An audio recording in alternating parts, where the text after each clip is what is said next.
شهر رمضان الذي أنزل فيه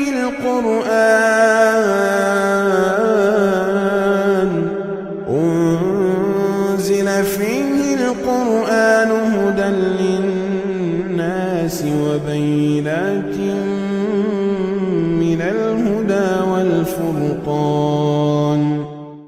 السلام علیکم ورحمۃ اللہ وبرکاتہ.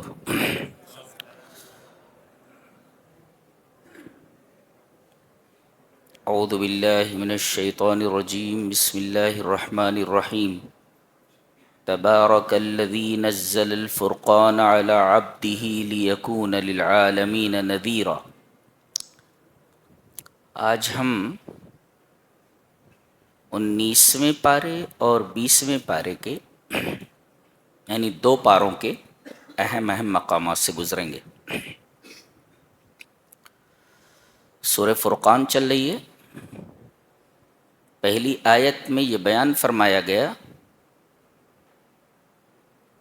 کہ بابرکت ہے وہ ذات جس نے فرقان کو، یعنی قرآن حکیم کی ایک صفت ہے الفرقان، الفارق بین الحق والباطل، جو حق اور باطل کے درمیان خط امتیاز کھینچ دے، ڈیفرینشیٹ کرے، this is right and this is wrong, تو اس وجہ سے اس کو فرقان کہا جاتا ہے. تو بابرکت ہے وہ ذات جس نے نازل کیا فرقان کو اپنے بندے پر. یہ بندہ کون ہے؟ جناب محمد رسول اللہ صلی اللہ علیہ وسلم.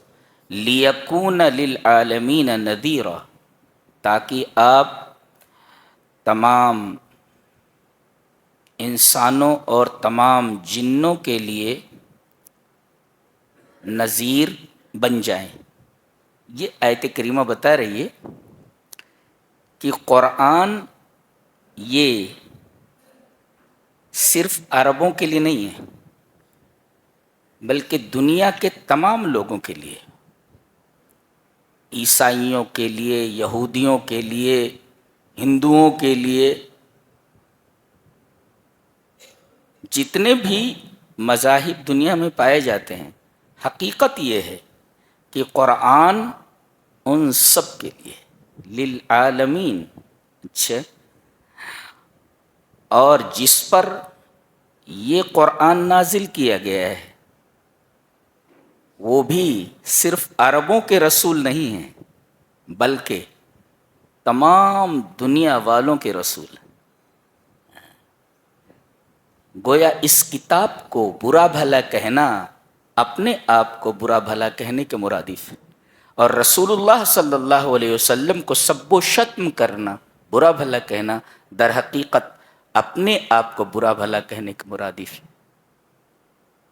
کتاب بھی آپ کی ہے، رسول بھی آپ کا ہے. یہ صرف مسلمانوں کا رسول نہیں ہے، یہ صرف مسلمانوں کی کتاب نہیں ہے، یہ آپ سب کی ہے. تبارک الذی نزل الفرقان علی عبدہ لیکون للعالمین نذیرا.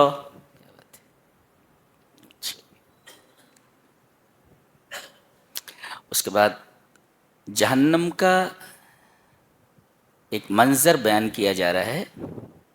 فرمایا گیا وَإِذَا أُلْقُوا مِنْهَا مَكَانًا ضَيِّقًا مُقَرَّنِينَ دَعَوْا هُنَالِكَ ثُبُورًا. جب ان کو جہنم کی ایک تنگ جگہ میں پھینک دیا جائے گا. جگہ بہت نیرو ہوگی، بہت تنگ ہوگی،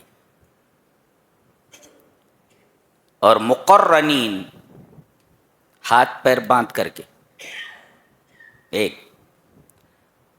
وہاں یہ ہلاکتوں کو پکاریں گے، اے موت آ جا. موت نہیں آئے گی. اسی طرح یہ جن جن سے درخواست کریں گے، داروغ جہنم سے ان کی درخواستیں رد کر دی جائیں گے.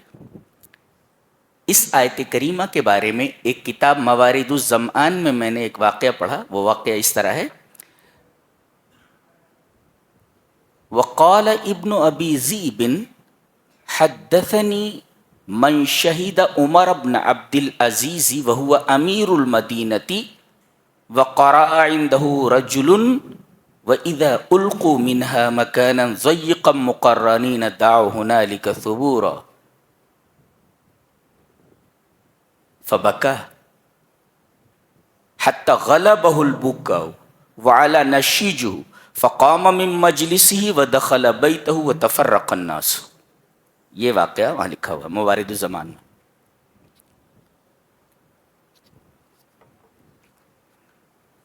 ابن ابی ذئب کہتے ہیں کہ مجھ سے یہ بات اس شخص نے بتائی جو حضرت عمر ابن عبد العزیز کی اس مجلس میں موجود تھا، جس مجلس میں ایک شخص آیا اور اس نے یہی آیت تلاوت کی کہ جب جہنمیوں کو جہنم کی ایک تنگ کوٹھری میں ہاتھ پیر باندھ کر جکڑ کر کے ڈال دیا جائے گا تو وہ ہلاکتوں کو پکاریں گے. یہ کون ہے؟ حضرت عمر ابن عبد العزیز، وہ امیر المدینہ، مدینہ کے گورنر ہیں. یہ اس آدمی نے جب یہ آیت پڑھی تو فبکا، حضرت عمر ابن عبد العزیز زار و قطار رو پڑے. حتی غلبہ البکاء، یہاں تک کہ ان پر گریہ طاری ہو گیا، آنسو ہیں کہ رکنے کا نام نہیں لے رہے ہیں. وعلی نشیجو، اور ان کی سسکیاں بلند ہو گئیں. فقام من مجلسی، پوری مجلس بیٹھی ہوئی تھی، مجلس میں سے اٹھے. ودخل بیتہ، اور گھر میں داخل ہو گئے. وتفرق الناس، ان کو اٹھتے دیکھ کر اور گھر میں داخل ہوتے دیکھ کر پوری کی پوری مجلس متفرق ہو گئی، پوری کی پوری مجلس اٹھ گئی. یہ مدینہ کا گورنر ہے. ایک آدمی نے اس کے سامنے یہ آیت کریمہ تلاوت کی تو روتے روتے بے حال ہو گئے، مجلس میں سے اٹھ کر چلے گئے. اب گھر میں جا کر کتنا روئے ہوں گے اندازہ نہیں لگایا جا سکتا. تو اس آیت کے تعلق سے یہ واقعہ موارد الزمان میں لکھا ہوا ہے. اس کے بعد فرمایا گیا قیامت کے دن ظالم اپنے ہاتھوں کو کاٹے گا اور بولے گا یا لیتنی اتخذت مع الرسول سبیلا، میں نے رسول کی بات مانی ہوتی، رسول کے راستے پر چلا ہوتا. یا ویلتا لیتنی لم اتخذ فلانا خلیلا، ہائے کاش میں نے فلاں کو اپنا دوست نہ بنایا ہوتا. نبی اکرم صلی اللہ علیہ وسلم کی ایک حدیث پاک ہے، عن ابی ہریرہ رضی اللہ تعالیٰ عنہ ان النبی صلی اللہ علیہ وسلم قال الرجل علی دین خلیلہ فلینظر احدکم من یخالل. حضرت ابو ہریرہ فرماتے ہیں کہ نبی اکرم صلی اللہ علیہ وسلم نے ارشاد فرمایا کہ آدمی اپنے دوست کے مذہب پر ہوتا ہے. جو دوست کا مذہب ہوگا اس مذہب کو یہ بھی اختیار کر لے گا. جو رنگ اس کے دوست کا ہوگا یہ رنگ اس کے اوپر بھی آ جائے گا. لہذا فَلْيَنْظُرْ أَحَدُكُمْ مَنْ يُخَالِلْ، تو تم میں سے ہر ایک آدمی کو یہ دیکھنا چاہیے کہ دوست کس کو بنا رہا ہے. اس لیے کہ قیامت کے دن وہ بولے گا یا ویلتا لیتنی لم اتخذ فلانا خلیلا، کاش کہ میں نے فلاں شخص کو اپنا دوست نہ بنایا ہوتا، اس دوست نے تو مجھے سیدھے راستے سے ہٹا کر کے غلط راستے کے اوپر لگا دیا تھا. تو بری صحبتوں سے بچنا چاہیے، ہمیشہ نیک لوگوں کی صحبت میں رہنا چاہیے. آپ کا دوست ہو تو نیک ہو، برے آدمی کے ساتھ کبھی بھی دوستی نہیں کرنی چاہیے. اس لیے کہ قیامت کے دن آپ کو اپنے ہاتھ کاٹ کر کے دانتوں سے چبا کر کے یہ نہ کہنا پڑے کہ کاش میں فلاں کو اپنا دوست نہ بنایا ہوتا. اس کے بعد نبی اکرم صلی اللہ علیہ وسلم کے تعلق سے فرمایا گیا وقال الرسول یا رب ان قوم اتخذوا هذا القرآن مہجورا. کل قیامت کے دن اللہ کے رسول صلی اللہ علیہ وسلم مدعی ہوں گے اور مدعا علیہ کون ہوں گے؟ آپ کی امت. ان کے اوپر دعویٰ دائر کیا جائے گا. دعویٰ دائر کرنے والا کون؟ خود رسول اللہ صلی اللہ علیہ وسلم. اور کس کے بارے میں؟ قرآن حکیم کے بارے میں. کس لیے؟ کہ اس قوم نے، میری اس قوم نے قرآن کو مہجور بنا دیا تھا. مہجور، ہجرہ کا مطلب ہوتا ہے چھوڑ دینا، لیکن مہجور کا ایک اور مفہوم ہے.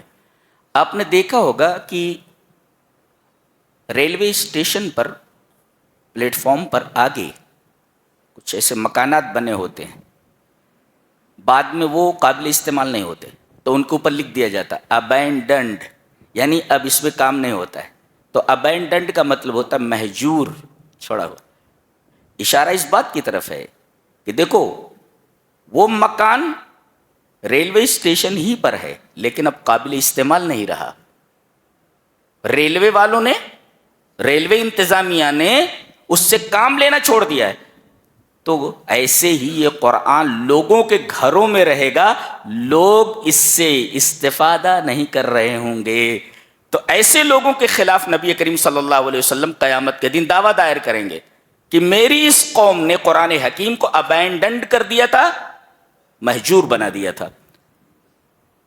قرآن حکیم کو مہجور بنانے کے کئی طریقے ہیں، اس کی کئی انواع ہیں. ایک تو قرآن حکیم پر ایمان نہ لائے، قرآن کو چھوڑ دیا اس نے. اور ایک ہے کہ قرآن حکیم کو نہ پڑھے. تیسرے، قرآن حکیم کو نہ سمجھے. اور آخری چیز ہے کہ قرآن حکیم کو لوگوں تک نہ پہنچائے.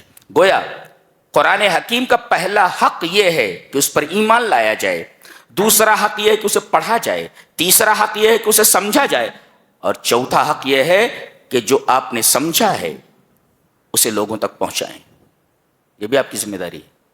اور اگر آپ ان میں سے ایک کام بھی نہیں کرتے تو آپ حجر قرآن کے مرتکب ہیں. گویا کہ آپ نے قرآن حکیم کو چھوڑ دیا ہے، اور کل قیامت کے دن آپ کے خلاف نبی کریم صلی اللہ علیہ وسلم رب کے حضور، رب کی عدالت میں دعویٰ دائر کریں گے.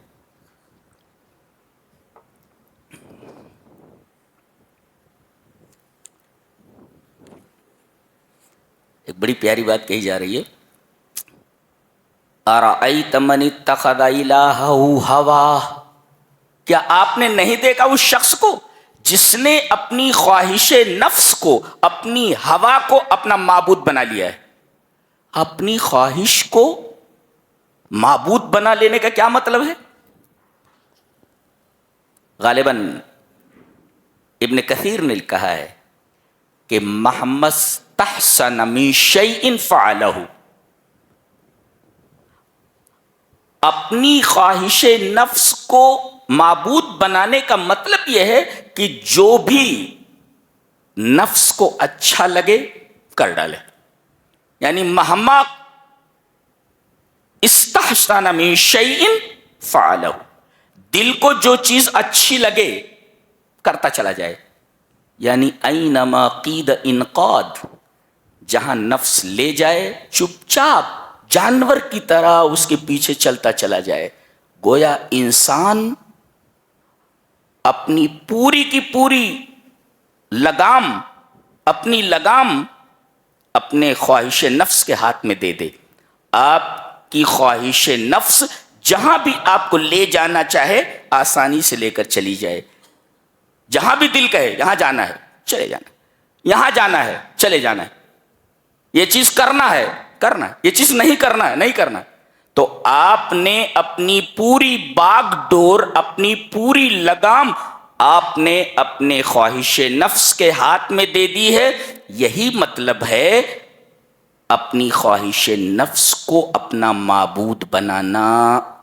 ارأیت من اتخذ الہہ ہوا. ہم لوگوں نے ایسا ہی کیا ہوا ہے. ہمارا دل جو چاہتا ہے، جو بھی اچھا لگتا ہے ہم کر گزرتے ہیں. یہ نہیں دیکھتے کہ خواہش نفس کی اس پیروی میں کتاب و سنت کے کتنے تقاضے پامال ہوتے ہیں، ہمیں اس کی کوئی فکر نہیں ہوتی. دل کا کہا آنکھیں بند کر کے مانتے چلے جاتے ہیں. یہ بڑی خطرناک بات ہے. یہ اس کے بعد ایک بڑی شاندار بات کہی جا رہی کہ ہر ایک کے اوپر بھروسہ نہیں کیا جا سکتا. توکل ہر ایک کے اوپر نہیں کیا جا سکتا. کس کے اوپر توکل کیا جائے بتایا گیا. سب کے اوپر توکل نہیں کیا جا سکتا. کس کے اوپر توکل کریں؟ وَتَوَكَّلْ عَلَى الْحَيِّ الَّذِي لَا يَمُوتُ، توکل اس ذات پر کرو جو زندہ ہے، جسے موت نہیں آتی۔ آج کتنے لوگ ہیں جو اس زندہ کو، جسے موت نہیں آتی، یعنی اللہ تبارک و تعالیٰ کو چھوڑ کر نہ جانے کتنے آستانوں پر اپنی جبین رگڑتے ہیں کچھ حاصل کرنے کے لیے۔ کن کن کے اوپر تکیہ کیے ہوئے ہیں، کن کن پر بھروسہ کیے ہوئے ہیں۔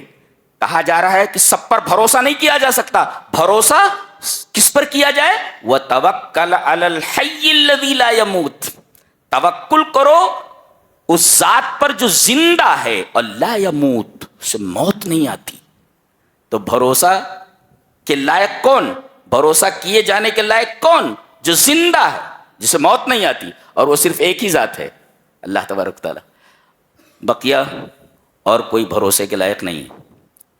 آگے دیکھیں، عباد الرحمن یعنی رحمان کے بندے، یہ عباد اللہ نہیں کہا گیا اللہ کے بندے، بلکہ کہا گیا رحمان کے بندے۔ کیا مطلب؟ یعنی یہ بندے ایسے ہیں جن پر اللہ تبارک و تعالی کی رحمت خاصہ ہے، اور یہ اللہ تبارک و تعالی کی خاص رحمتوں کے مستحق۔ ہاں، اس وجہ سے ان کو عباد الرحمن کہا گیا۔ یہ اللہ کے ایسے بندے ہیں کہ اللہ کی خاص رحمت ان کے ساتھ ہے۔ کون لوگ ہیں؟ جن کے اندر یہ 11 صفتیں پائی جائیں، الگ ترتیب 11 صفتیں بیان کی گئی ہیں، اور یہ 11 صفتیں جن کے اندر موجود ہوں وہ عباد الرحمن ہیں، رحمان کے بندے ہیں، ایسے بندے جن پر اللہ تبارک و تعالیٰ کی خاص رحمت ہے، اللہ کی خاص نظر کرم ہے۔ وہ 11 صفات یہاں بیان کی گئی، ان میں ایک نمایاں صفت سب سے پہلے بیان کی گئی کہ وہ زمین پر بڑی عاجزی اور بڑے تواضع اور بڑی خاکساری کے ساتھ چلتے ہیں۔ وَإِذَا خَاطَبَهُمُ الْجَاهِلُونَ قَالُوا سَلَامًا، اور جب جاہل لوگ ان سے الجھتے ہیں تو انہیں سلام کہہ کر آگے بڑھ جاتے ہیں۔ کسی نے بڑا اچھا تبصرہ کیا ہے، ان العاقل لا يشتغل بمخاصمة الجہال، عقل مند آدمی کبھی بھی جاہلوں کے ساتھ بحث میں نہیں الجھتا۔ ٹھیک ہے بھائی، تو ٹھیک ہے، میرا پیچھے چھوڑ، میں تجھ سے بات نہیں کرنا چاہتا، اس لیے کوئی جاہل آدمی ہے، وہ بات کرے گا تو جاہلانہ کرے گا۔ لہذا عقل مند آدمی، خاص طور سے عباد الرحمن، کبھی بھی جاہلوں سے الجھ کر اپنے وقت کو ضائع نہیں کرتے، یہ ان کی نمایاں خصوصیت ہے۔ اچھا، اس کے بعد فرمایا گیا کہ جب ان سے کوئی گناہ ہو جائے، یہ ایک نکتہ یاد رکھو، یعنی رحمان کے بندوں سے بھی گناہ ہو جاتا ہے۔ ہم سے گناہ نہیں ہوتا؟ ہوتا ہے۔ تو رحمان کے بندے وہ ہیں جن سے گناہ بھی ہو جاتا ہے، لیکن گناہ پر اصرار نہیں کرتے۔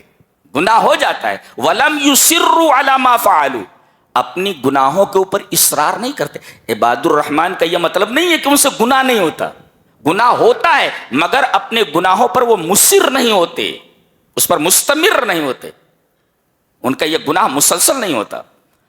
بتقاضائے بشریت کوئی گناہ سرزد ہو گیا تو کیا کرتے ہیں؟ بتایا گیا،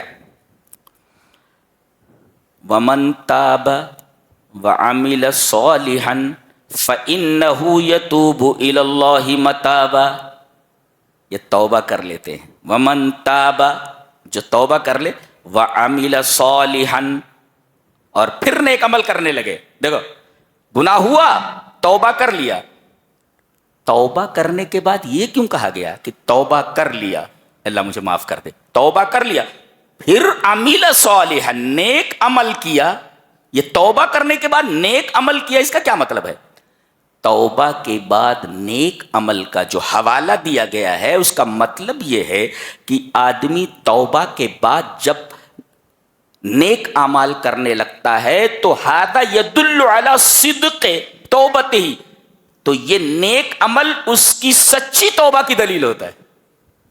مطلب یہ ہوا گناہ ہو گیا، توبہ کر لیا، اور توبہ کرنے کے بعد نیک اعمال کرنے لگا، تو یہ نیک اعمال کرنا توبہ کے بعد اس بات کی دلیل ہے کہ اس کی یہ توبہ سچی ہے، یدل علی صدق توبتی، اس کی توبہ کی سچائی کے اوپر کہ اس کی توبہ سچی ہے، اس پر دلیل ہے۔ لہذا گناہ ہو جائے تو فوراً توبہ کرو، توبہ کرنے کے بعد نیک عمل کرو۔ یہ نیک عمل کرنا اس بات کی دلیل ہوگا کہ آپ کی یہ توبہ سچی ہے۔ نہیں تو گناہ ہوا، توبہ کر لیا، پھر گناہ کر لیا، پھر توبہ کر لیا، پھر گناہ کیا، پھر توبہ کر لیا، یہ مذاق ہے توبہ کے ساتھ، یہ مذاق ہے توبہ کے ساتھ۔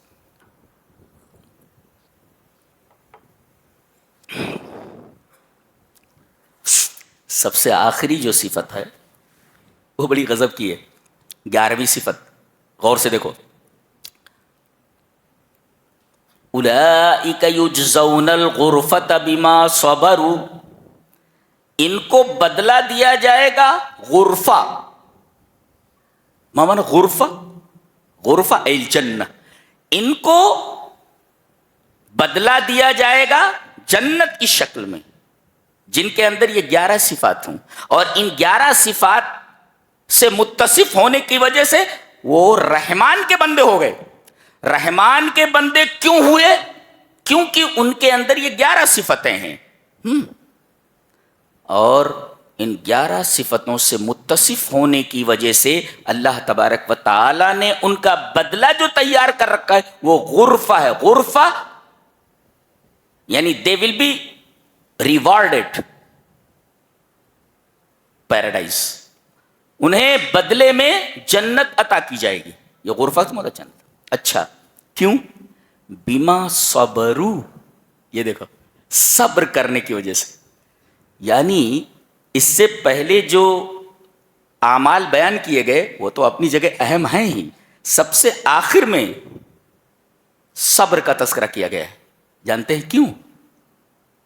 صبر میں روزہ بھی آتا ہے، روزہ، اور یہ ایسی عبادت ہے کہ اللہ کے رسول صلی اللہ علیہ وسلم نے فرمایا کہ اللہ فرماتا ہے الصوم لی وانا اجزی بہی، روزہ میرے لیے ہے اور میں ہی اس کا بدلہ دوں گا۔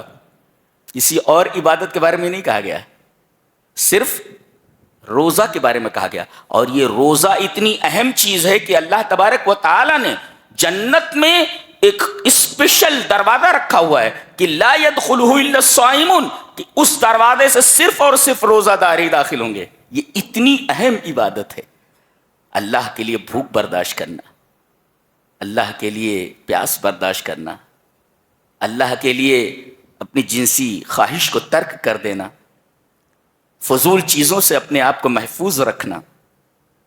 اللہ نے جن جن چیزوں سے منع کیا ہے آدمی اس مہینے میں بچا رہے، تو اللہ تبارک و تعالیٰ نے کہا میری وجہ سے، میرے کہنے کی وجہ سے، صرف میرے لیے میرے بندے نے بھوک کو قبول کیا، پیاسا رہا، بھوکا رہا، اور کوئی پتہ بھی نہیں لگا سکتا کہ یہ روزے سے ہے یا نہیں ہے۔ یہ ایسی بات ہے، نماز پڑھتے ہوئے ہم دیکھ سکتے ہیں کہ نماز پڑھ رہا نمازی ہے، خیرات دیتے ہوئے ہم بتا سکتے ہیں کہ یہ خیرات دینے والا ہے، مصدق، متصدق، لیکن روزہ آدمی نے رکھا ہوا ہے کہ نہیں رکھا ہوا ہے آپ نہیں بتا سکتے، آپ نہیں بتا سکتے، صرف اللہ کو معلوم ہے۔ آپ اپنے کمرے میں بالکل تنہا ہیں، اگر آپ وہاں ایک گلاس پانی پی لیں کون دیکھنے والا ہے؟ اور چہرہ بنا کر کے آپ باہر نکلیں کہ سب سے بڑے آپ روزہ دار ہیں، کوئی فیصلہ نہیں کر سکتا۔ یہ عبادت صرف اللہ اور اس کے بندے کے درمیان ہے، لہذا اللہ نے فرمایا یہ عبادت چونکہ میرے اور میرے بندے کے درمیان ہے لہذا میں ہی اس کا بدلہ دوں گا۔ الصوم لی وانا اجزی، روزہ میرے لیے ہے، اس لیے کہ میں جانتا ہوں اس نے روزہ رکھا ہوا کہ نہیں۔ میں کیسے یہ بیوقوف آدمی تھا، وہ کہتا تھا ایسا پانی پیتا ہوں کہ خدا بھی نہیں جانتا۔ اچھا کیسا پانی پیتا تھا وہ تالاب میں ڈبکی لگاتا تھا، اور ڈبکی لگانے کے بعد تالاب میں دھیرے سے پانی پی لیتا تھا اور کہتا تھا ایسا پانی پیتا ہوں کہ خدا بھی نہیں جانتا. وہ ایک مچھلی کانٹے والی چھوٹی سی، جب اس نے پانی منہ میں لیا تو وہ مچھلی بھی اس کے منہ میں آ گئی اور حلق میں اٹک گئی. باہر چلاتے ہوئے نکلا، اللہ سب دیکھ رہا ہے، اللہ سب جانتا ہے، اللہ سب جانتا ہے. ایسا پانی پیتا ہوں کہ خدا بھی نہیں جانتا. اب مچھلی کانٹے والی اٹک گئی، اب باہر آ کر چلا رہا ہے ایسا پانی پیتا ہوں کہ خدا بھی جانتا ہے. کہنا پڑا اس کو. تو یہ عبادت ایسی ہے جو اللہ اور اس کے بندے کے درمیان ہے. اور یہاں پر صبر کا عمومی مفہوم مراد ہے، جس میں نمایاں چیز روزہ ہے. لہذا اللہ تبارک و تعالی نے صبر کے لفظ کو سب سے بعد میں ذکر فرمایا ہے. گویا یہ سب سے بڑی عبادت ہے. روزہ تو صبر ہے ہی، اور یہ روزہ ہمیں صبر کرنا سکھاتا ہے. کتنی بھی مصیبتیں آ جائیں، روزہ یہ تعلیم دیتا ہے. بھوکے رہے ہو نا، پیاسے رہے ہو نا، بہت ساری خواہشوں کو تم نے چھوڑا ہوا ہے، تم نے اپنے نفس پر کنٹرول کر لیا ہوا ہے، تم نے اپنے نفس کو معبود نہیں بنایا ہے. یہ سب کچھ صبر سے آپ کو ملا ہے. صبر ایک ایسی نعمت ہے جس سے آپ کو یہ ساری چیزیں ملی ہیں. لہذا زندگی میں کہیں بھی کوئی بھی پریشانی آ جائے، آپ صبر کا دامن ہاتھ سے نہ چھوڑیں. جذبات میں آ کر کبھی بھی بے صبرے نہ بنیں. ابھی ایک واقعہ کہیں ہو گیا ہے کہ کسی غیر مسلم بچی نے شاید کسی مسلم کے اوپر کوئی پانی پھینک دیا یا کوڑا کرکٹ ڈال دیا. حالانکہ بعد میں غیر مسلم فیملی نے ان سے معافی بھی مانگی، لیکن وہ مسلم نوجوان اتنا غصے میں تھا کہ اس نے اس غیر مسلم نوجوان کو اپنے کچھ ساتھیوں کے ساتھ پیٹ پیٹ کر مار ڈالا. یہ مہینہ صبر کا ہے. تم نے صبر کہاں دکھایا؟ اللہ، صبر آپ کو دیکھنا ہے. قرآن حکیم بتاتا ہے کہ صبر کو لازم پکڑو. اس عبادت کو سب سے آخر میں ذکر کیا گیا ہے، اور نبی کریم صلی اللہ علیہ وسلم کی زندگی آئینہ بن کر ہمارے سامنے کھڑی ہوئی ہے کہ صبر کیسے کیا جاتا ہے. حدیث صحیح ہے کہ نبی کریم صلی اللہ علیہ وسلم خانہ کعبہ کے پاس نماز پڑھ رہے ہیں. یصلی عند الکعبہ، کعبہ کے پاس آپ نماز پڑھ رہے ہیں. تھوڑے فاصلے کے اوپر ابو جہل اپنے ساتھیوں کے ساتھ بیٹھا ہوا ہے. اس نے دیکھا کہ محمد نماز پڑھ رہے ہیں صلی اللہ علیہ وسلم. کانا پھونسی کرتے ہوئے کہا کہ فلاں گھر میں ایک اونٹ ذبح ہوا ہے، تو کون اونٹ کا اوج، اونٹ کی اوجھڑی، جس کو کہتے ہیں سلل جزور، سلا کہتے ہیں اوجھڑی کو، دے دے، کون سلل جزور، جزور مانے اونٹ، تو کون ہے جو اونٹ کی اوجھڑی لے کر آ جائے اور محمد کے صلی اللہ علیہ وسلم دونوں کندھوں کے درمیان ڈال دے. عقبہ ابن ابی معیط، فقام اشقى القوم، قوم کا سب سے بدبخت آدمی کھڑا ہوا اور وہاں سے اس نے اوجھڑی کو اٹھایا، اور جب نبی کریم صلی اللہ علیہ وسلم سجدے میں گئے تو اس نے پوری اوجھڑی آپ کے اوپر ڈال دی. کسی نے آپ کی بچی حضرت فاطمہ کو خبر دی. اس وقت وہی جویریت بہت چھوٹی تھی، اس وقت بہت بچی تھی. سیدہ دوڑتی ہوئی آئیں، دیکھا کہ ان کے ابا پورے کے پورے اوجھ کے اندر دبے ہوئے ہیں.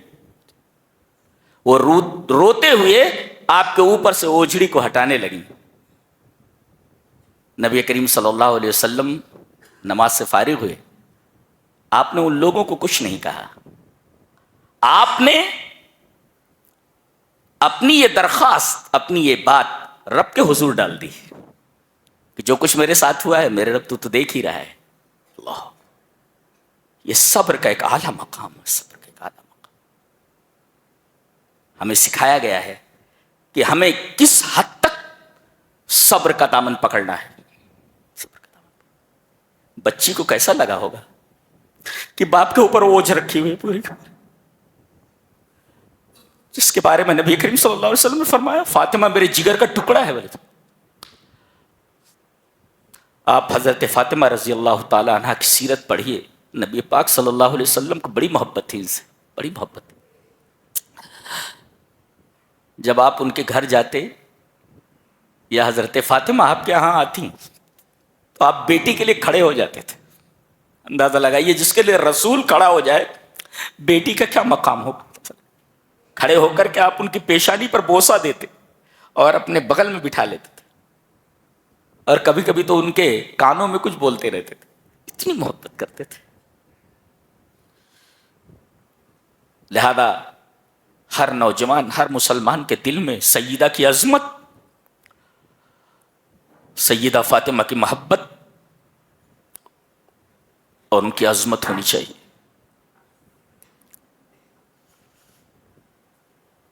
لہذا اس مسلم نوجوان نے جو حرکت کی ہے اس کا اسلام سے کوئی تعلق نہیں، اس کا وہ پرسنل میٹر ہے۔ لہذا ایک مسلمان کے اس پرسنل میٹر سے پورے اسلام کو کٹہرے میں نہیں کھڑا کیا جا سکتا۔ اس نے ایسی حرکت کیوں کی؟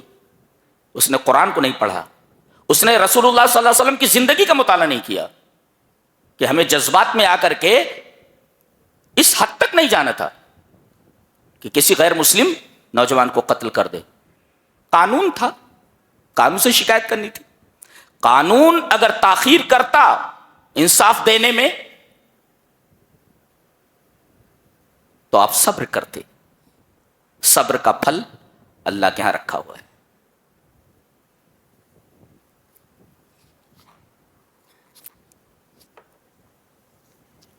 آگے سورۃ الشعراء ہے، اس میں آپ دیکھیں گے کہ تقریباً 7 انبیاء کرام کا تذکرہ ہے جی، اور جہاں ان کا بیان ختم ہوتا ہے ایک آیت کریمہ رکھی جاتی ہے بار بار، وَإِنَّ رَبَّكَ لَهُوَ الْعَزِيزُ الرَّحِيمُ۔ اللہ کی ایک صفت آتی عزیز اور دوسری آتی ہے رحیم۔ عزیز مانے غالب اور رحیم مانے رحم کرنے والا۔ اشارہ اس بات کی طرف ہے کہ اللہ قادر ہے مجرموں کو ہلاک کرنے پر، اور رحیم ہے ان لوگوں پر، رحیم ہے ان لوگوں پر جو مجرم نہیں ہے۔ تو گویا عزیز ہے، غالب ہے اس بات پر کہ مجرم کو ہلاک کر دے، اور رحیم ہے کہ جرم کرنے کے بعد بھی آدمی کو ڈھیل دیتا رہتا ہے، یہ اس کا رحم ہے۔ ایک مطلب اور، عزیز ہے جو لوگ ایمان نہیں لائے، اور رحیم ہے ان پر جو ایمان لائے۔ العزیز علی من لم یؤمن والرحیم بمن آمن۔ رحیم ہے ایمان والوں پر، اور عزیز ہے، غالب ہے ان لوگوں پر جو ایمان نہیں لائے۔ اور ایک مطلب ہے عزیز ہے، غالب ہے، قادر ہے مجرمین کو ہلاک کرنے پر، اور رحیم ہے کہ جرم کرنے کے بعد فوراً نہیں پکڑتا بلکہ بندے کو ڈھیل دیتا ہے کہ اب بھی سدھر جا، اب بھی سدھر جا، اب بھی سدھر جا، لوٹ آ جس راستے پر تو جا رہا ہے۔ یہ اللہ تبارک و تعالیٰ کا رحم ہے۔ اسی وجہ سے عزیز کے ساتھ الرحیم تقریباً 7-8 بار آیا ہے اس سورہ کریمہ میں۔ آگے حضرت موسیٰ علیہ السلام کا واقعہ بیان کیا جا رہا ہے کہ یہ بنی اسرائیل کو لے کر راتوں رات نکل پڑے۔ آگے بحر قلزم ہے، اور پیچھے فرعون کو معلوم ہو گیا اور لشکر لے کر کے ان کے پیچھے آ گیا۔ ادھر بھی موت کھڑی ہے، ادھر بھی موت کھڑی ہے۔ اب بنی اسرائیل کی سچویشن اس وقت کیا تھی؟ بنی اسرائیل کا حال کیا تھا؟ فَلَمَّا تَرَاءَ الْجَمْعَانِ قَالَ أَصْحَابُ مُوسَىٰ إِنَّا لَمُدْرَكُونَ۔ بڑے بے صبر لوگ تھے۔ آج پوری دنیا کو مٹھی بھر ہیں، وہ 1 کروڑ کچھ لاکھ ہیں، پوری دنیا کے سر پہ سوار ہیں۔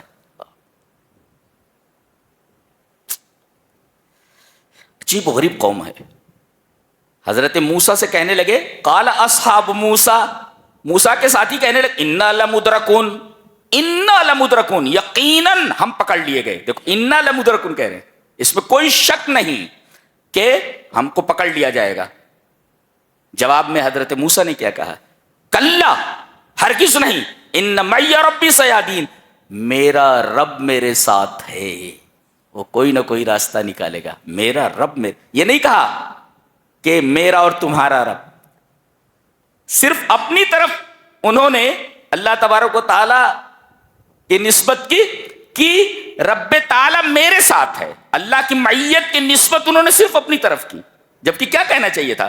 گھبراؤ نہیں، اللہ ہم سب کے ساتھ ہے. لا، حضرت موسیٰ نے کہا ان معی ربی سے، اس لیے کہ ان لمدرکون کے جملے سے معلوم ہوتا ہے کہ آپ کے جو ساتھی تھے بنی اسرائیل، سارے لوگوں نے اللہ کے ساتھ بدگمانی کی، حسن ظن نہیں رکھا. انہیں چاہیے تھا احسن الظن، لیکن اساء الظن. انہوں نے اللہ کے ساتھ حسن ظن نہیں رکھا، بدگمان رہے. اب پکڑ لیے گئے. اللہ ہمیں بچائے گا کہ نہیں بچائے گا؟ دیکھیے یہاں پر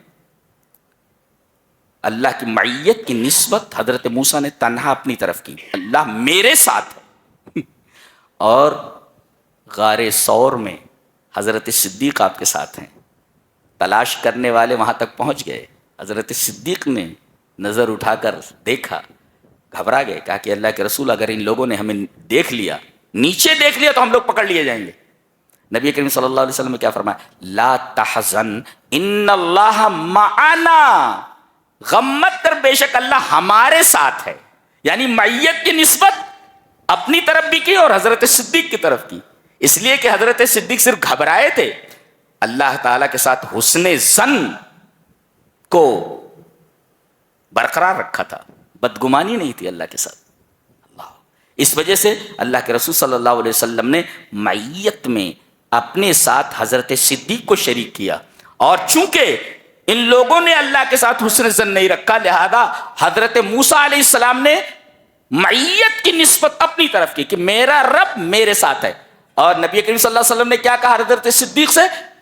بے شک اللہ ہمارے ساتھ ہے، یعنی میرے ساتھ بھی تمہارے ساتھ بھی. یہ فرق ہے نبی کریم صلی اللہ علیہ وسلم کے صحابہ میں اور موسیٰ کے صحابہ میں.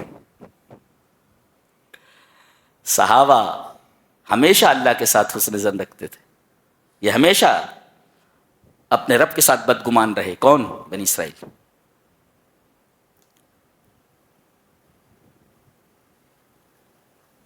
میرے ساتھ ہے اللہ. تو ایک مفسر لکھتا ہے اگر اللہ ساتھ ہو تو للبحر یغرق وللنار تحرق، کوئی دریا ڈبو نہیں سکتا اور کوئی آگ جلا نہیں سکتی. اگر اللہ ساتھ ہو تو دریا ڈبو نہیں سکتا اور آگ جلا نہیں سکتی. حضرت ابراہیم کو آگ میں ڈالا گیا، اللہ ساتھ تھا جی، لہذا آگ نے نہیں جلایا. ان کے ساتھ بھی ہے، یہ کہہ رہے ہیں کہ اللہ میرے ساتھ ہے، رب میرے ساتھ ہے. تو اللہ تعالیٰ نے فرمایا نکلنے کا راستہ ہم بتاتے ہیں. فَأَوْحَيْنَا إِلَى مُوسَىٰ أَنِ اضْرِب بِعَصَاكَ الْبَحْرَ، ہم نے کہا کہ اے موسیٰ تم اپنے عصا کو دریا پر مارو.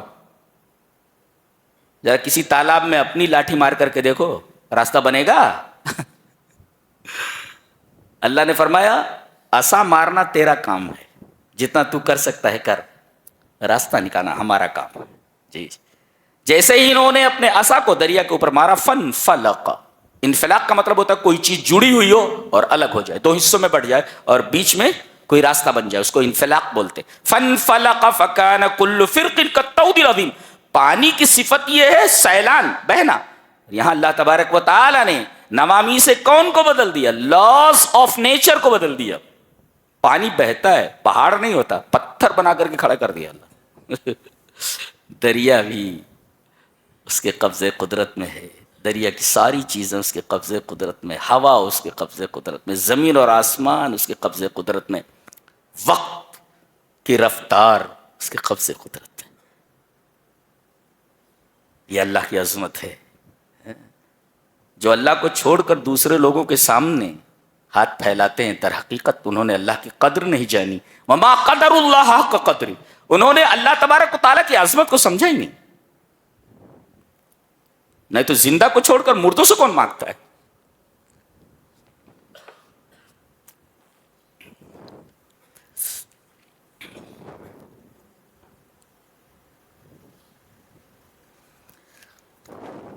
یہ جو سورہ ہے اس کا نام سورۃ الشعراء ہے. اس نام سے یہ سورہ اس وجہ سے نازل کی گئی کہ مشرکین نبی کریم صلی اللہ علیہ وسلم کو شاعر کہتے تھے. شاعر کہتے تھے. اللہ تبارک و تعالیٰ نے یہ سورہ نازل کر کے یہ بتایا ہے کہ شاعر میں اور ایک نبی میں بڑا فرق ہوتا ہے. آخر میں فرمایا گیا وَالشُّعَرَاءُ يَتَّبِعُهُمُ الْغَاوُونَ، شعراء کے پیچھے جو چلنے والے ہوتے ہیں وہ گمراہ ہوتے ہیں، غاؤن ہوتے ہیں. اور نبی کے پیچھے چلنے والے کون ہیں؟ وہ سب ہدایت یافتہ ہے. ان کے پیچھے چلنے والے بیکار لوگ ہوتے ہیں، اور نبی کریم صلی اللہ علیہ وسلم کو فالو کرنے والے، آپ کے پیچھے چلنے والے سب کریم لوگ ہوتے ہیں، کریم لوگ. بتائیے، فرمایا گیا کہ یہ جو شاعر ہوتے ہیں وَأَنَّهُمْ يَقُولُونَ مَا لَا يَفْعَلُونَ، یہ جو کہتے وہ کرتے نہیں ہیں. کسی مفسر نے لکھا ہے کہ يَعِظُونَ وَلَا يَتَّعِظُونَ، نصیحت کرتے ہیں یہ اپنے اشعار میں لیکن خود نصیحت قبول نہیں کرتے. وَيَنْهُونَ عَنِ الْمُنْكَرِ وَلَا يَنْتَهُونَ، برائیوں سے روکتے ہیں اپنے اشعار میں لیکن خود نہیں رکتے. جی، شراب کو برا بتاتے ہیں لیکن اکثر شاعر شرابی ہوتے ہیں. تو ایک شاعر کی زندگی میں اور ایک نبی کی زندگی میں زمین اور آسمان کا فرق ہوتا ہے. اس وجہ سے یہ سورہ کریمہ نازل کی گئی کہ لوگوں کو معلوم ہو جائے کہ ایک نبی میں اور ایک شاعر میں کیا فرق ہوتا ہے. شاعر کے ہاں قول اور فعل میں تضاد ہوتا ہے، اور نبی کے ہاں نبی جو بول دیتا ہے اس پر عمل کر کے بتاتا ہے. یہ فرق ہے ایک شاعر میں اور ایک نبی کے اندر. اچھا، اس کے بعد اللہ سے ایکسیپشن کیا گیا، استثناء کیا گیا. سارے شعراء خراب نہیں ہوتے، بلکہ نبی کریم صلی اللہ علیہ وسلم کے صحابی حضرت حسان بن ثابت بھی شاعر ہیں. تو شاعری اگر تعمیری ہے تو مستحسن ہے اسلام کے نزدیک، اور ایسا شاعر اچھا ہے. اور وہ شاعر جس کے پاس ایمان نہ ہو، اخلاق نہ ہو، اس کو اسلام پسندیدگی کی نگاہ سے نہیں دیکھتا. جی. تعمیری شاعری کا ایک منظر دکھاتا ہوں. ایک شعر کے اندر ایک شاعر بہت اچھا کہتا ہے کہ بد نظر اٹھنے ہی والی تھی کسی کی جانب. بد نظر، کوئی لڑکی جا رہی ہے، بد نظر اٹھنے ہی والی تھی کسی کی جانب، اپنی بیٹی کا خیال آیا تو دل کانپ گیا. اس کو کہتے تعمیری شاعری. یہ الا الذین آمنوا وعملوا الصالحات سے ایسے تعمیری شعراء کا استثناء کیا گیا ہے. اس کے بعد سورہ نمل ہے. نمل کہتے ہیں چینٹی کو، چیونٹی، اینٹس، چیونٹیاں. حضرت سلیمان علیہ السلام وہ نبی ہیں جو پرندوں کی زبان سمجھتے تھے.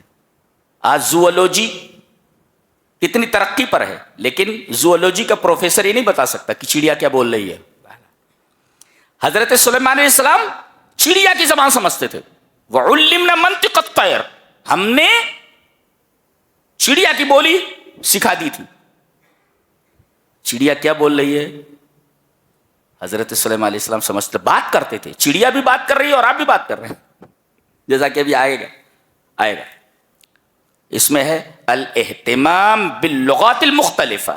اس میں مسلمان نوجوانوں کو یہ تعلیم دی گئی ہے کہ جو بہترین زبانیں ہیں، مفید زبانیں ہیں، اپنی زبان کے علاوہ ان زبانوں کو بھی سیکھو. جیسے انگلش ہے، سنسکرت ہے، اور بہت ساری زبانیں ہیں جو مفید ہیں، جو کہیں کام آ سکیں. تو اپنی مادری زبان کے علاوہ ان زبانوں کو بھی سیکھا جائے. تو چیونٹیوں کی زبان سمجھتے تھے، پرندوں کی زبان سمجھتے.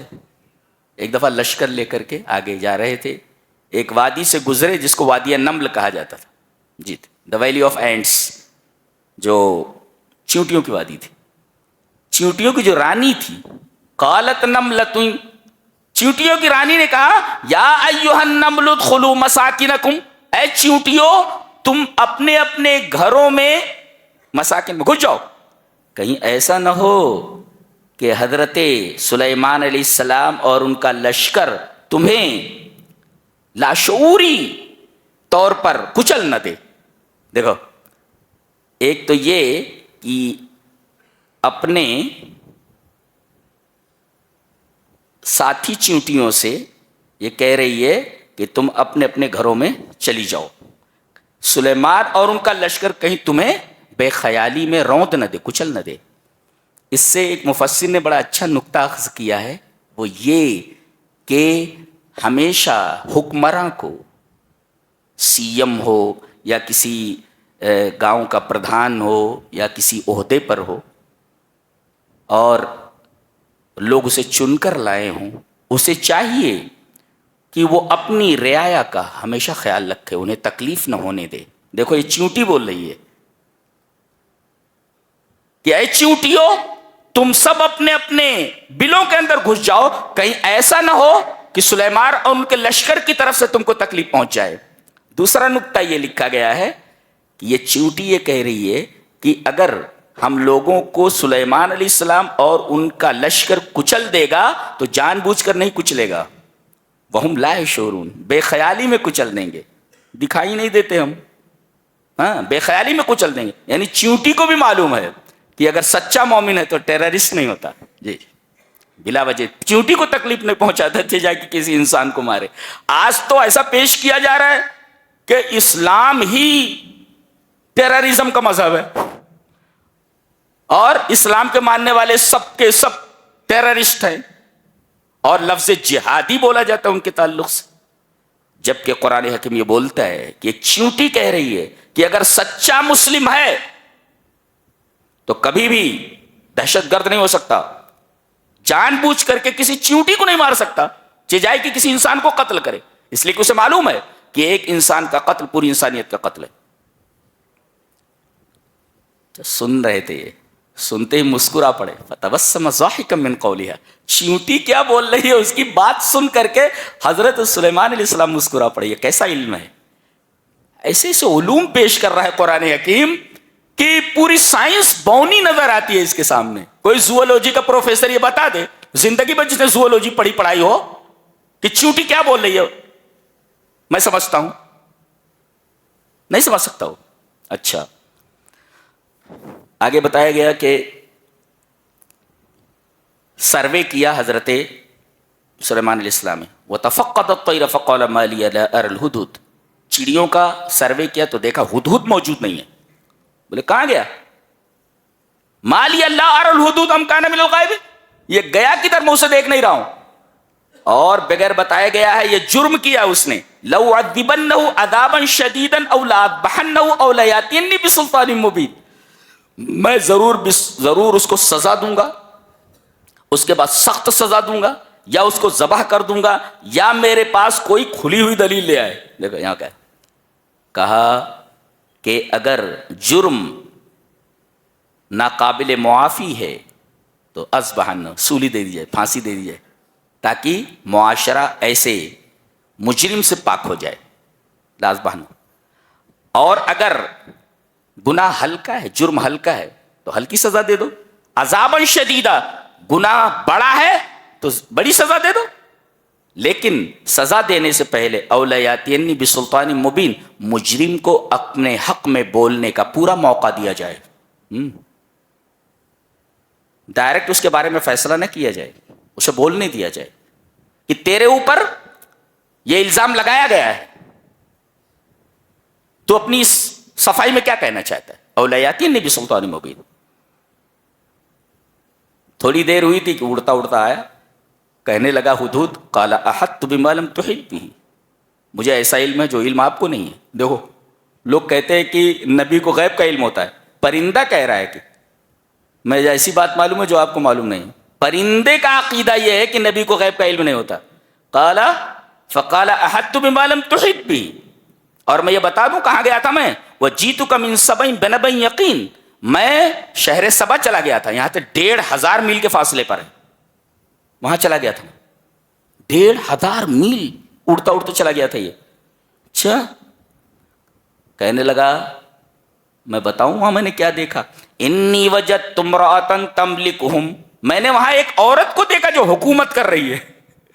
یعنی ایک پرندے کو بھی تعجب ہوتا ہے کہ عورت حکمراں ہے. بولے تو انہی کو حکومت چل رہی ہے. اگر ہدہد ہوتا اور ان کے حالات دیکھتا تو کہتا بڑی عجیب بات ہے، انہی کی حکومت چل رہی ہے. انی وجدت امرأۃ تملکہم، اور اس کے پاس اللہ نے بہت کچھ دے رکھا ہے. وہ اوتیت من کل شیء ولہا عرش عظیم، اور اس کا ایک بہت بڑا عرش، تخت ہے بہت بڑا، اس پر بیٹھتی ہے وہ شان سے. اور کہنے لگا، تقریر چالو ہے اس کی، وجدتھا وقومھا یسجدون للشمس من دون اللہ، یہ اللہ کے علاوہ یہ سورج کی پوجا کر رہے ہیں. وزین لہم الشیطان اعمالہم، شیطان نے ان کے عملوں کو بہت خوبصورت بنا دیا ہے. فصدہم عن السبیل فہم لا یہتدون، یہ اللہ کے راستے سے ہٹ گئے ہیں اور یہ ہدایت یاب نہیں.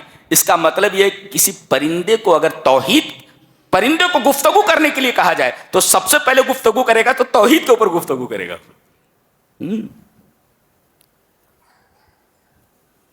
انسانی شرک کر سکتا ہے، انسان اور جن کے علاوہ کائنات کی ہر شے موحد ہے. اس کا مطلب ہے کہ شرک کرنے والا پوری کائنات سے الگ ہو جاتا ہے، اس لیے کہ پوری کی پوری کائنات موحد ہے، اللہ کے حکموں پر چل رہی ہے. اور تم اگر اللہ کے حکموں پر نہ چلو، اللہ کے ساتھ کسی کو شریک کرو تو پوری کائنات سے الگ ہو جاؤ گے. تم پوری کائنات سے کٹ جاتا ہے مشرک، اتنا بڑا مجرم ہے وہ.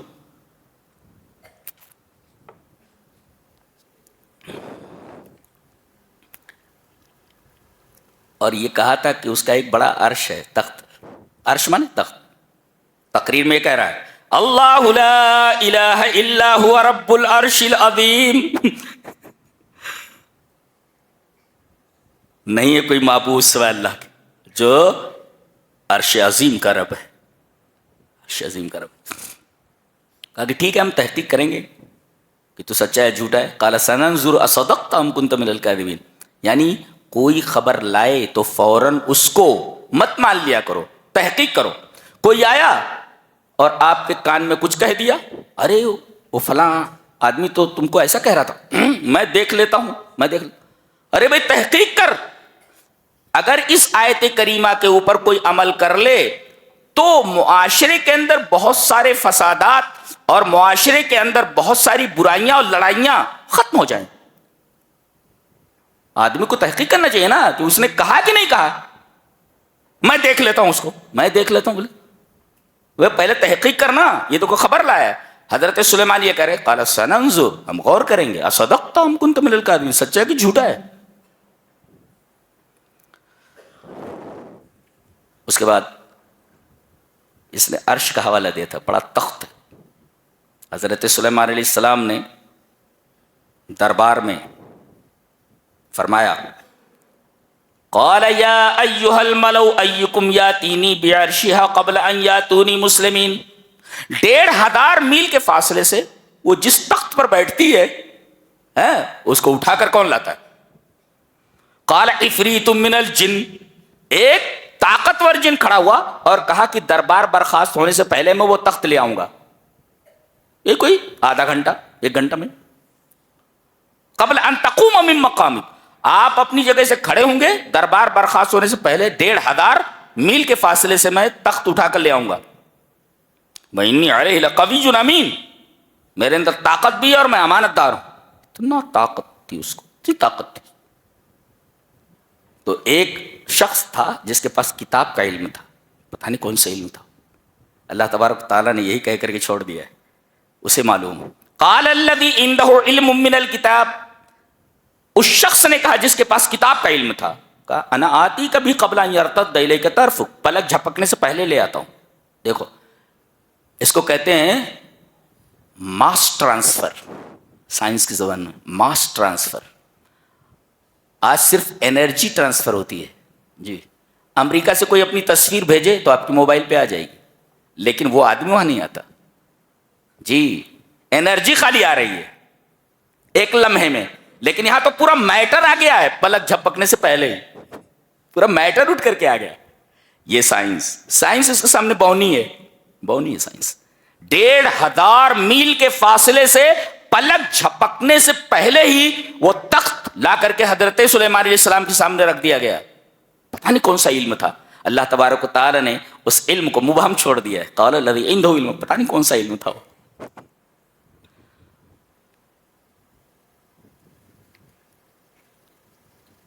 قرآن میں وہ علم ہے؟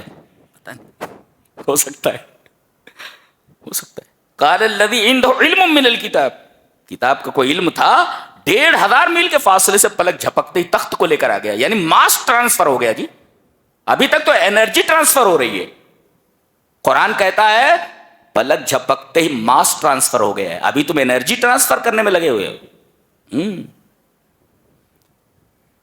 اور پھر اس تخت کی جو مالکہ تھی، ملکہ تھی، اس کو بلایا گیا. آئی، وہ آئی، رانی جو ہے وہ آئی. اب اس کو محل میں لے جا رہے ہیں. محل کیسا؟ صرح ممرد، صرح ای القصر، محل ممرد اے مملس و مسوا، بالکل ہموار، فلیٹ اور چکنا. یہ عجیب ٹیکنالوجی ہے کہ نیچے پانی ہے، اوپر شیشے کا فرش ہے. کہا کہ چلو. اب جیسے آگے بڑھی، اس نے اپنے پائنچے جو ہے اوپر کرنے شروع کیے. وہ کشفت عن ساقیہ، اپنی پنڈلی سے اس نے اپنے کپڑے اٹھانے شروع کر دیے. وہ سمجھی کہ پانی میں چلنا ہے. کتنی شاندار ٹیکنالوجی. نیچے پانی ہے، اوپر شیشے کا فرش ہے. اور رانی کو ایسا لگا کہ یہ پانی ہے، لہذا اس نے اپنے پائنچے اوپر چڑھا لیے. ایک مفسر لکھتا ہے کہ رانیاں جو ہوتی ہیں اپنی پنڈلی نہیں کھولتی. یہاں تو عالم یہ ہے کہ یہاں تک کھلا ہوا ہوتا ہے، یہاں تک کھلا ہوا ہوتا ہے. لڑکیوں کے لباس یہاں تک اوپر تک ہو جاتے.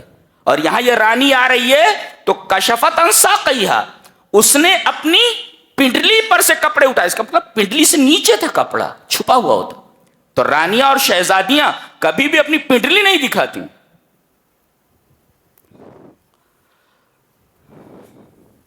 کسی شاعر نے بہت اچھا کہا ہے کہ کمی لباس کی تن پر عجیب لگتی ہے، کمی لباس کی تن پر عجیب لگتی ہے، امیر باپ کی بیٹی غریب لگتی ہے. ذرا اچھے کپڑے پہنا دے بھائی، پورے کپڑے پہنا دے، پورے کپڑے پہنا دے بھائی.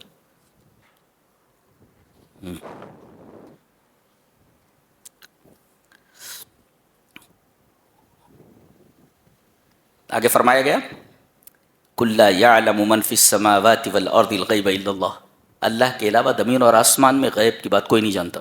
حضرت عائشہ فرماتی ہیں من حدثک ان محمدا رأى ربه فقد كذب وهو يقول لا تدرك الابصار ومن حدثک انه يعلم الغیب فقد كذب وهو يقول لا يعلم الغیب الا اللہ، رواه البخاری فی کتاب التوحید. تم سے جو یہ کوئی کہے کہ نبی کریم صلی اللہ علیہ وسلم نے معراج میں اللہ کو اپنے سر کی آنکھوں سے دیکھا، وہ جھوٹ بولتا ہے. اس لیے کہ قرآن کہتا ہے لا تدرک الابصار، اسے آنکھیں نہیں دیکھ سکتی.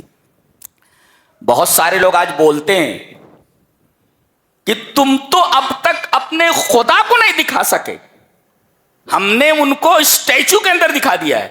ارے جو دکھائی دے جائے وہ معبود کیسے ہو سکتا ہے؟ اور کیوں دکھائی نہیں دیتا؟ ایک تو یہ کہ میٹیریل کو دیکھ سکتا ہے، مادہ غیر مادی چیز کو نہیں دیکھ سکتا. آپ میٹیریل سے بنے ہوئے ہیں اور اللہ غیر مادی ہے. مادہ غیر مادی چیز کو کیسے دیکھ سکتا ہے؟ دوسرے ایک محدود لا محدود کو کیسے دیکھ سکتا ہے؟ جی آنکھوں کے اندر اللہ تبارک تعالیٰ نے وہ قوت ہی نہیں رکھی ہے کہ دنیا میں یہ آنکھیں اس کا دیدار کر سکے. یہ کون سا خدا ہے بھائی جس کو تم نے دیکھ لیا ہے؟ دیکھا کس نے؟ دیکھا کس نے؟ جی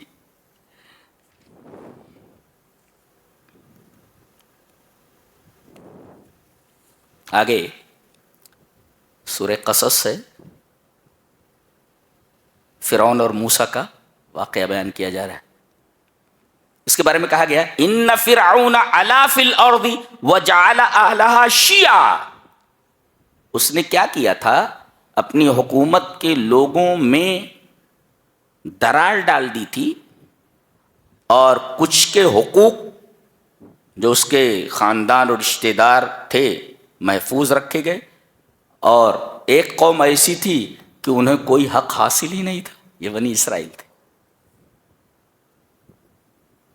ایک مفسر نے بڑا اچھا لکھا ہے، ان تکریس الفرقتی و توظیفها لصالح السیاستی منہج الفرعونی، کہتے ہیں کہ ڈیوائڈ اینڈ رول کا جو فلسفہ ہے، ڈیوائڈ اینڈ رول کا جو میتھڈ ہے کہ لڑاؤ، تقسیم کرو اور حکومت کرو، یہ فرعون کا میتھڈ ہے، یہ اس نے سکھایا۔ تو سیاست کے مفاد کے لیے لوگوں کو فرقوں میں بانٹ دینا، کسی کے لیے سارے حقوق محفوظ ہوں اور کسی کو ایک ایک حق کے لیے ترسایا جائے، یہ فرعونی میتھڈ ہے، یہ فرعونی میتھڈ ہے جی۔ اس کا کام یہی تھا فرعون کا۔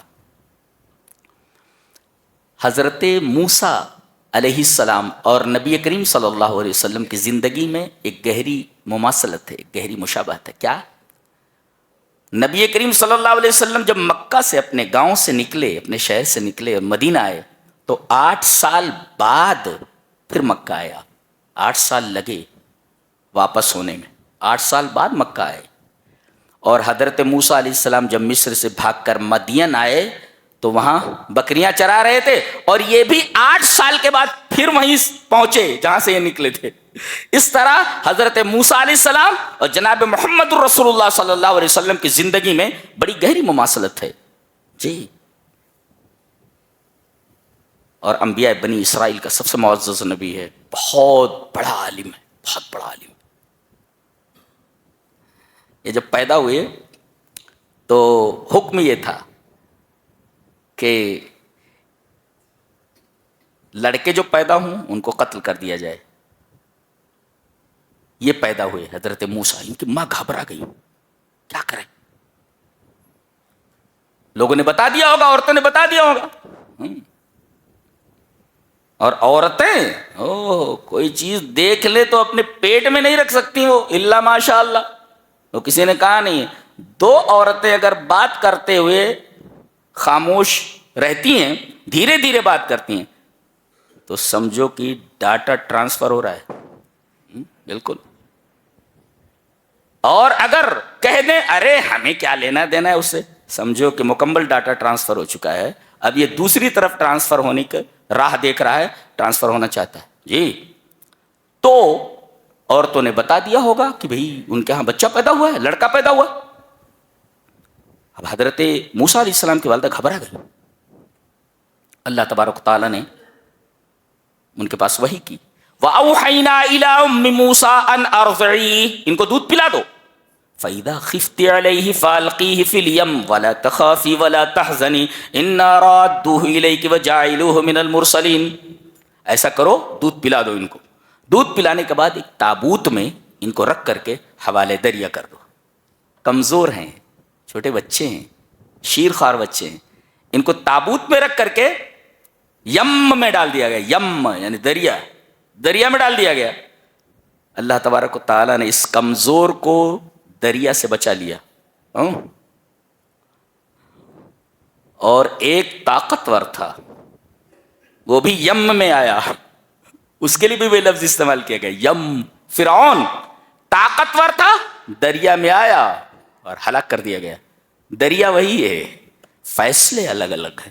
ایک کمزور کے حق میں فیصلہ ہوا کہ اسے بچا لیا جائے، سمندر کو حکم ہوا کہ موسیٰ کو کوئی تکلیف نہیں ہونی چاہیے، موسیٰ بچ گئے۔ اور فرعون کے بارے میں حکم ہوا بچنا نہیں چاہیے، لہذا ڈبو دیا گیا۔ دریا وہی ہے، ایک کمزور کو بچا لیا گیا اور ایک طاقتور کو ڈبو دیا گیا۔ یہ اللہ کے فیصلے ہوتے ہیں۔ ایک ہی چیز ایک آدمی کے لیے رحمت اور دوسرے کے لیے زحمت۔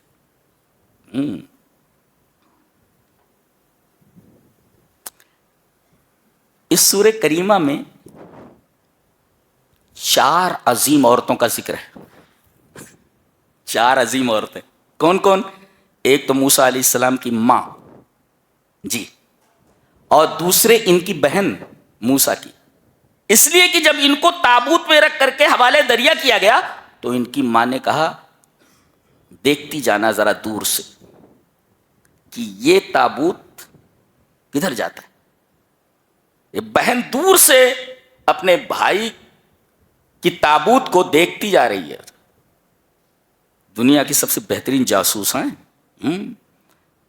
کہ نگاہ بھی رکھو اور پتہ بھی نہ چلے کہ کس چیز پر نگاہ رکھی جا رہی ہے. یہ ان کی بہن ہے. بہنوں کو اپنے بھائیوں سے بڑی محبت ہوتی ہے، لہذا ان کے حقوق ہمیشہ اپنے ذہن میں رکھو. تو ایک تو آپ کی ماں ہے اور دوسرے آپ کی بہن ہیں اور تیسرے آپ کی بیوی ہیں. مدین گئے تھے اور وہاں جو حضرت شعیب سے ان کی بیٹی سے اپنی شادی فرمائی، وہ بیوی ہیں. اور ایک ان کی سالی ہیں، اس لیے کہ جب یہ مدین پہنچے تو 2 لڑکیوں کو دیکھا کہ وہ اپنی بکریاں لیے کھڑی ہیں اور تمام چرواہے کنویں سے پانی پلا رہے ہیں. تو ایک تو آپ کی بیوی ہیں، دوسرے آپ کی سالی ہیں. یہ کتنے ہو گئے؟ 4. ایک 5ویں بھی ہیں، 5ویں عورت. 5 عورتوں کا تذکرہ ہے. 5ویں کون ہے؟ ان کو بچانے والی، جن کی وجہ سے یہ بچ گئے. یہ کون ہے؟ فرعون کی بیوی حضرت آسیہ بنت مزاحم علیہ السلام، وہ ہیں. یہ تابوت بہتے بہتے محل میں چلا گیا. آسیہ نے دیکھا ارے ایک تابوت بہتا آ رہا ہے پانی، لاؤ اس کو. کھولا گیا تو دیکھا ایک خوبصورت بچہ لیٹا ہوا ہے. فرعون کو معلوم ہو گیا، دوڑا ہے، لاؤ مجھے دے دو، میں اسے قتل کر دوں. انہوں نے کہا لا تقتلوا عسى ان ينفعنا او نتخذه ولدا، اسے قتل مت کرو. اس عورت کی وجہ سے یہ حضرت بچ گئے. تو 5 معزز اور عظیم عورتوں کا تذکرہ ہے. آپ کی ماں، آپ کی بہن، آپ کی بیوی، آپ کی سالی اور آپ کو بچانے والی فرعون کی بیوی. بالفاظ دیگر آپ کی ماں ایک طریقے سے حضرت آسیہ بنت مزاحم رضوان اللہ علیہن اجمعین.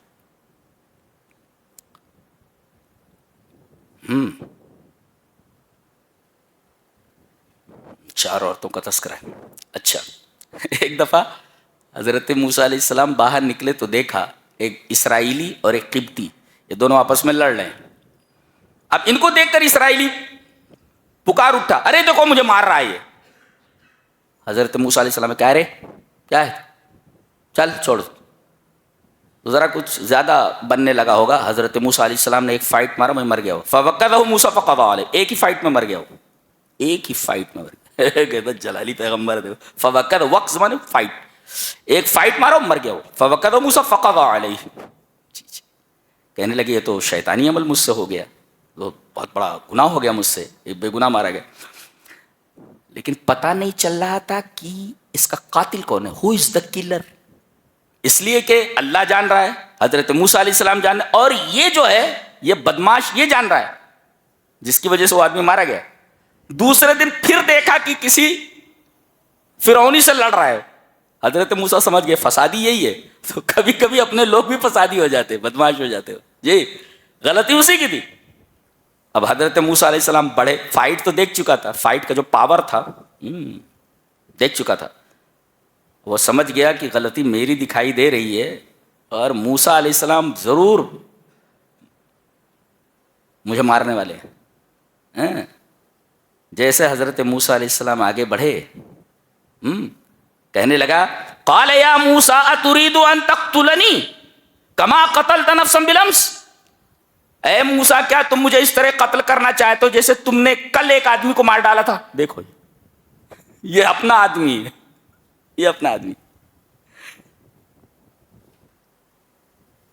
اب لوگوں کو معلوم ہو گیا، پلان بننے لگا موسیٰ علیہ السلام کو قتل کر دیا جائے بلا کر کے. کرے ان تريد الا ان تكون جبارا في الارض وما تريد ان تكون من المصلحين. تم زمین میں دادا بننا چاہ رہے، جبار مانے دادا بننا چاہ رہے، اور تم اصلاح کرنے والوں میں سے نہیں ہو. اب دیکھیے سب سے بڑا مسئلہ تو یہ ہے، لوگوں سے لڑتا پھر رہا ہے، لوگوں سے لڑتا پھر رہا ہے اور سب سے بڑا مسئلہ بنا ہوا ہے. تو گاؤں کے دور علاقے میں ایک آدمی رہتا تھا، وہ ایمان لا چکا تھا، اسے معلوم ہو گیا، دوڑا دوڑا آیا، وَجَاءَ رَجُلٌ مِّنْ أَقْصَى الْمَدِينَةِ يَسْعَى، یہ نہیں کہا کہ آیا، دوڑتے ہوئے آیا. اس کا مطلب یہ ہے کہ دین کا کوئی کام ہو یا کوئی خطرہ ہو تو آدمی کو سستی نہیں برتنی چاہیے، دوڑ کر کے اس کی خبر دینی چاہیے. یہ دوڑتا ہوا، قال یا موسیٰ ان الملأ یأتمرون بک لیقتلوک فاخرج انی لک من الناصحین، نکل لو اس لیے کہ تمہارے قتل کا پلان بن رہا ہے. فخرج منها خائفا یترقب، نکل پڑے. یہ چلتے چلتے چلتے چلتے ہم مدین پہنچ گئے. اللہ اکبر، پیر زخمی ہیں، بھوکے ہیں، پیاسے ہیں. جی ولما ورد ماء مدین، دیکھو یہاں پر یہ دو لڑکیاں ملی، یہاں پر ایک درخت کے نیچے بیٹھ گئے اور دیکھا کہ سامنے ایک کنواں ہے، وہ چرواہے آ رہے ہیں اپنے اپنے جانوروں کو پانی پلا کر نکل جا رہے. دو لڑکیاں ایک طرف کھڑی ہوئی ہیں اپنے مویشیوں کو روکے ہوئے. حضرت موسیٰ علیہ السلام ان کے پاس آئے. قال ما خطبکما، کیا بات ہے؟ کہا کہ ہم لوگوں کو مجبوراً کام کرنا پڑ رہا ہے. وابونا شیخ کبیر، ہمارے ابا بہت بوڑھے ہیں، کام نہیں کر سکتے. پتہ یہ چلا کہ عورت پردے کے دائرے میں رہ کر کے کام کر سکتی ہے اگر گھر میں کوئی کمانے والا نہ ہو. وابونا شیخ کبیر، ہمارے والد بڑے بوڑھے ہیں، ہم کو یہ کام کرنا پڑا. اور جب تک یہ چرواہے اپنی بکریوں کو، اپنے جانوروں کو پانی پلا کر نہ چلے جائیں، ہم لوگوں کو رکنا پڑتا ہے. حضرت موسیٰ علیہ السلام گئے اور اللہ تعالیٰ نے جو طاقت عطا فرمائی، بھوکا آدمی ہے لیکن پھر بھی دیکھو اللہ نے کیا طاقت عطا فرمائی. اس کے اوپر جو ڈھکن تھا وہ اٹھا کر کے ان کے مویشیوں کو پانی پلایا اور اس کے بعد پھر جا کر وہاں بیٹھ گئے درخت کے نیچے. نکتہ یہ ملا کہ ایک اجنبی مرد، ایک اجنبی لڑکا ایک اجنبی لڑکی سے بات کر سکتا ہے مگر لیقتصر فی حدیث ہی، زیادہ باتیں مت کرے، جتنی ضرورت ہو بس اتنی بات کرے. لڑکیوں نے جواب دیا قالت، لڑکیوں کو بھی چاہیے کہ ذرا چونچلے مت کرتے بیٹھیں، اتنا ہی جواب دیں، تجیب بقدر الحاجہ، ضرورت کے تحت جواب دیں اگر بات کرنے کی ضرورت پڑے تو. پھر دونوں چلی گئی. فرمایا گیا کہ ان میں سے ایک جو تھی قالت لا نسقي حتى يصدر الرياح فجاءت احداهما تمشي على استحياء، دونوں چلی گئیں. اس کے بعد ان میں سے ایک آ رہی ہے جی اور حیا کے اوپر چل رہی ہے. حیا کے اوپر، حیا کے اوپر چلنے کا مطلب، کسی نے بہت خوبصورت بات کہی ہے کہ فلا قیمت للورد دون عبیرہ، پھول میں خوشبو نہ ہو تو پھول کی کوئی قیمت نہیں ہوتی، ایسے لڑکی میں حیا نہ ہو تو لڑکی کی کوئی قیمت نہیں. فلا قیمت للورد دون عبیرہ، اگر پھول میں خوشبو نہ ہو تو پھول پہ قیمت ہے، اور کسی لڑکی کے اندر کسی عورت میں حیا نہ ہو تو عورت بے قیمت ہے. اسی وجہ سے عربی میں حیا بارش کے لیے استعمال ہوتا ہے. عربی میں لفظ حیا کا ایک مطلب ہے بارش. جب بارش زمین پر برستی ہے تو مردہ زمین زندہ ہو جاتی ہے، سوکھے ہوئے پودے زندہ ہو جاتے ہیں. ایسے ہی اگر عورت کے اندر حیا نہ ہو تو وہ مری ہوئی ہے، وہ زندہ نہیں ہے. اس وجہ سے حیا کو حیا کہا گیا، اور بالکل سچ کہا گیا اذا لم تستحی فاصنع ما شئت، اگر تیرے اندر حیا نہ ہو تو جو چاہے کر.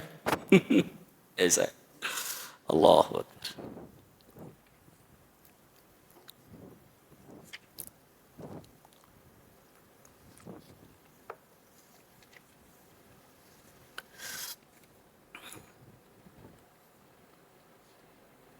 آگے فرمایا گیا کہ جن کی تم عبادت کرتے ہو اللہ کو چھوڑ کر کے، یہ رزق کے مالک نہیں ہے. آدمی اللہ کو چھوڑ کر کے کہیں بھی جاتا ہے اور اپنی جبیر رگڑتا ہے، ایک ہی مقصد ہوتا ہے رزق. اللہ نے فرمایا ان الذین تعبدون من دون اللہ لا یملکون لکم رزقا، وہ رزق کے مالک نہیں ہے. فابتغوا عند اللہ الرزق، اللہ کے پاس رزق تلاش کرو. وَاعْبُدُوهُ وَاشْكُرُوا لَهُ إِلَيْهِ تُرْجَعُونَ، یعنی رزق کا مالک صرف اللہ ہے اور اللہ ہی سے ہمیں رزق مانگنا چاہیے۔ آخر میں شرک کی ایک بڑی شاندار مثال دی گئی ہے، دیکھیں غور سے سنیں، اس کے بعد بات ختم کرتے ہیں۔ مثل الذین اتخذوا من دون اللہ اولیاء کمثل العنکبوت، ان لوگوں کی مثال جنہوں نے اللہ کے علاوہ سہارے بنا لیے ہیں کہ اللہ کے علاوہ بھی ساتھ، کمثل العنکبوت، مکڑی کی طرح، لائک اے اسپائڈر، ایک مکڑی کی طرح۔ اتخذت بیتا، جس نے گھر بنایا، وَإِنَّ أَوْهَنَ الْبُيُوتِ لَبَيْتُ الْعَنْكَبُوتِ، اور دنیا میں سب سے کمزور گھر مکڑی کا گھر ہوتا ہے۔ جی لو کانوا یعلمون، کاش یہ جانتے ہو۔ اس پر ہم بحث کرنا چاہیں گے۔ مکڑی جس میٹیریل سے گھر اپنا بناتی ہے، میٹیریل کہاں سے آتا ہے؟ من الداخل ام من الخارج؟ اندر سے آتا ہے، باہر سے نہیں۔ اس لیے کہ وہ جو لیس دار چیز جس سے اس کا گھر بنتا ہے، اس کے اندر سے نکلتا ہے، باہر سے میٹیریل نہیں آتا۔ ہمیں گھر بنانا ہو تو میٹیریل باہر سے منگاتے ہیں، اس کو باہر سے میٹیریل منگانے کی ضرورت نہیں ہے، اس کا میٹیریل گھر کا اندر ہی ہے۔ اس کا مطلب یہ ہے کہ شرک اور بدعت یہ آدمی کے اپنے بنائے ہوئے ہوتے ہیں، اور توحید جو ہے یہ باہر سے آتی ہے، اللہ کے وحی سے آتی ہے۔ جی اللہ کی وحی سے، اور اس کا پورا میٹیریل کس کا؟ مکڑی کے جالے کا پورا میٹیریل خود مکڑی کے اندر سے نکلتا ہے۔ لہذا بدعت بھی خود ساختہ ہے اور شرک بھی خود ساختہ ہے۔ توحید یہ وحی الہی کے ذریعے معلوم ہوتا ہے۔ اور دوسرے دیکھیں، یہ جو جالا بنایا گیا ہے، سب سے کمزور گھر ہے یہ مکڑی کا گھر، اس میں نہ تو دروازے ہیں، نہ اس میں دیواریں ہیں، نہ اس میں چھت ہے، نہ اس میں کھڑکیاں ہیں۔ اور جس گھر میں دروازے نہ ہوں، کھڑکیاں نہ ہوں، سب سے غیر محفوظ گھر ہوتا ہے۔ جی ایک اور دوسرے، مکڑی کو بھی پتا ہے کہ یہ گھر نہ تو سردی سے بچا سکتا ہے، اور نہ گرمی سے بچا سکتا ہے، نہ بارش سے بچا سکتا ہے، اور کوئی دشمن اگر اسے پکڑنا چاہے تو وہ جالے میں سے نکل کر کے کسی درخت کے اندر گھس جاتی ہے۔ اسے اچھی طرح معلوم ہے کہ یہ میرا گھر میری حفاظت نہیں کر سکتا۔ اللہ تبارک و تعالی نے فرمایا کہ اللہ کو چھوڑ کر تم نے جو سہارے بنا رکھے ہیں اسی مکڑی کے جالے کی طرح ہیں جو غیر محفوظ ہے۔ مکڑی جو اس میں رہ رہی ہے وہ خود محفوظ نہیں ہے، تو یہ سہارے جو تم نے بنا رکھے ہیں اللہ کو چھوڑ کر کے، یہ سہارے تمہیں کیا دے سکتے ہیں اور تمہاری کیا حفاظت کر سکتے ہیں؟ ایک اور دوسرے، اس میں جو مکڑی ہے یہ مکڑے کو بلاتی ہے اپنے فائدے کے لیے، اپنی جنسی ضرورت کو پورا کرنے کے لیے، اور جیسے ہی یہ حاملہ ہوتی ہے، جنسی ضرورت پوری ہو گئی، مکڑے کو بھگا دیتی ہے یا مار دیتی ہے۔ شوہر نہیں رہنا یا مار کر کے شوہر کو بھگا دیتی ہے۔ تو جس گھر میں شوہر کی پٹائی ہو جائے، جھاڑو سے پٹائی، وہ گھر نہیں ہوتا، مکڑی کا گھر ہے وہ۔ ایک تو یہ، اور بچے جب بڑے ہو جاتے ہیں اس کے، تو جب بھوک لگتی ہے تو ماں کو ہی مار کر کھا جاتے ہیں۔ اس پوری تمثیل کے اندر آپ دیکھو، پورے مغرب کے آئلی نظام کی عکاسی کر دی گئی ہے اس آیت کریمہ میں۔ پورا مغرب ایسا ہے، نہ وہاں شوہر کی قدر ہے، نہ شوہر کو بیوی کی قدر ہے۔ بچے اولڈ ایج ہوم کے اندر لے جا کر کے ڈال دیتے ہیں ماں باپ کو۔ جی آئلی نظام بکھرا ہوا ہے۔ اور یہ وہ لوگ ہیں جو کہتے ہیں ہم دنیا میں سب سے زیادہ سویلائزڈ ہیں اور سب سے زیادہ مہذب اور متمدن ہیں۔ اللہ ہمارے حال پر رحم فرمائے اور ان کو سدھرنے کی توفیق عطا فرمائے۔ یہ رہا 19ویں اور 20ویں پارے کا خلاصہ۔ اللہ ہمیں نیک عمل اور اچھی سمجھ کی توفیق عطا فرمائے۔ وآخر دعوانا الحمد للہ رب العالمین۔